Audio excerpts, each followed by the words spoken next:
Okay, let me guess. You just finished editing an awesome video and you want to put it on as many social media as you can, and you upload it to Instagram just to find out that your video turned out to look like this.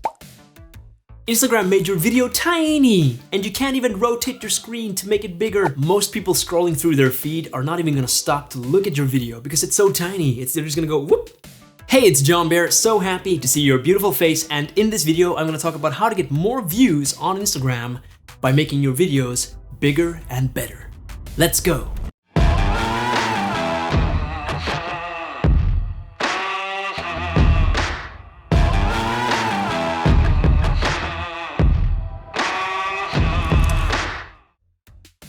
Welcome back. If you're new here, I'm John Bear and I make videos about how to make videos. So if you're into that, then hit that subscribe button and also consider hitting that bell. The bell is like a virtual high five that you can give me, and that just makes my day. And it makes your day as well. Hey, you get to high five me.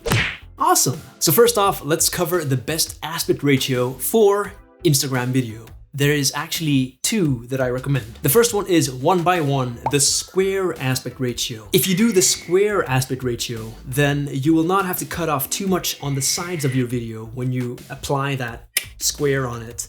But, you're not gonna get as much real estate on the feed in the Instagram. The next aspect ratio that I recommend is the 4:5 aspect ratio, which will take the maximum amount of space in the feed that people are scrolling through. I've posted story polls on Instagram in the past asking my followers what they prefer for aspect ratio, and always 4:5 wins. People just like seeing that close-up, even if you have to cut off a lot of the video on the side.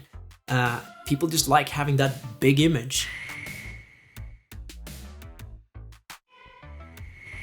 Which brings me to the next crucial tip of making amazing Instagram video, and that is to use the Auto Reframe feature of Premiere Pro. This is a relatively new feature, and I'm sure all the competitors are gonna copy it in no time because it is awesome. What it does is that the AI that Adobe has developed for Premiere Pro will scan the footage and find where the motion and where the subject is, and it will reframe automatically based on where the subject is. So if I try that right now, if I move like this, the frame is gonna follow me here, and if I move like this, the frame is gonna follow me over here. It's a super handy feature that saves you a ton of time, and it lets you take previous videos that you've made and you can run them through the Auto Reframe, and all of a sudden, you've converted your previous work into something that is very shareable on Instagram. Believe me, this tool is an absolute game changer. My final tip for Instagram is if you're uploading videos that are longer than 1 minute, you can do things a little bit differently. As we all know, Instagram limits your video length to 1 minute. So, when you exceed 1 minute, what happens is it puts it on Instagram TV, and it gives you the option to put a preview on your Instagram feed. So effectively, you can just put the video as it is in the 16:9 ratio, put it on Instagram, and then post it on Instagram TV instead. The end result will basically be that people get a 15-second preview of the video on Instagram, and then if they want to see the whole video, they go to Instagram TV, where you can actually rotate your phone and get the full viewing experience.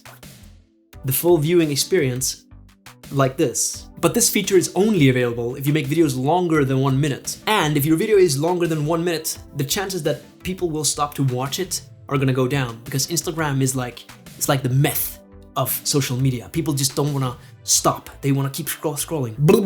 Keep scrolling. They wanna keep scrolling. But that said, if your video is longer than 1 minute and you just feel it's impossible for you to make it shorter, then consider this option and embrace Instagram TV.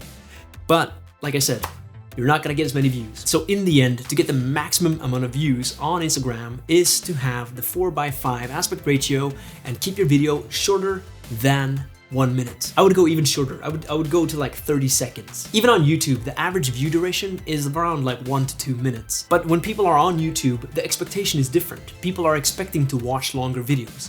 On Instagram, they're expecting to see one photo, double tap, and move on. So in the end, it's important to know your platform and know your audience. If you're a content creator, my suggestion would be to have YouTube as like your main base, and then you can take the content that you make on YouTube and make like shorter versions of it on Instagram and post it in the 4:5 format.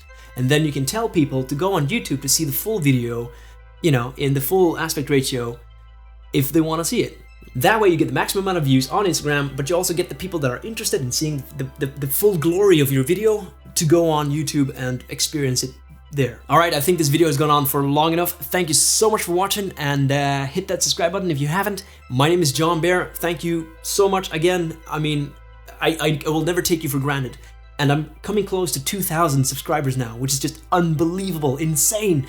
So thank you so much for that. I'm always super grateful for that. And you guys rock. So keep making awesome stuff, and I'll see you in the next video. Bye bye. Bye bye. Bye bye. Bye bye. Bye bye. Bye bye. Bye bye. Bye bye.